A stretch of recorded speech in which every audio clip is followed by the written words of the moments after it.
नमस्कार, माझं नाव गाडे ईश्वरी अण्णासाहेब, इयत्ता 7वीची विद्यार्थिनी। आज मराठी राजभाषा दिन याच्याबद्दल मी तुम्हाला थोडीशी माहिती सांगते।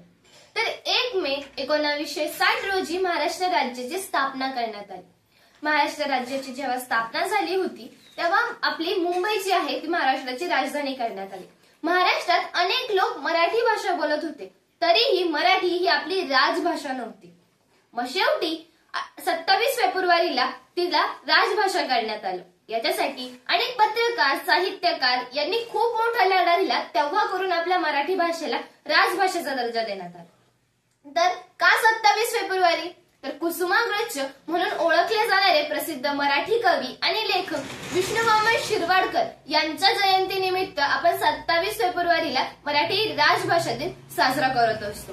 तर रिसेंटली काही दिवसापूर्वीच आपल्या मराठी भाषेला अभिजात भाषेचा दर्जा मिळाला। पण ही अभिजात भाषा म्हणजे काय असते?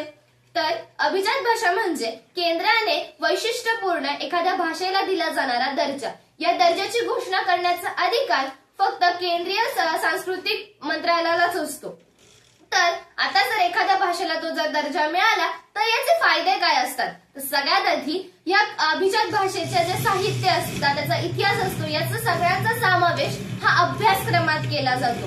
त्यानंतर भाषेच्या संशोधनासाठी आणि विकासासाठी सरकारकडून एक विशिष्ट निधी मिळतो।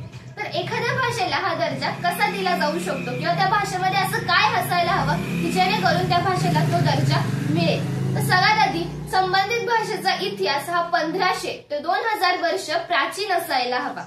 भाषा ही कोणत्याही भाषेतून निर्माण झालेली नसावी किंवा तिने दुसऱ्या भाषेतून काहीही घेतलेलं नसावं। अशी जर भाषा असेल तरच त्या भाषेला अभिजात भाषेचा दर्जा दिला जाऊ शकतो।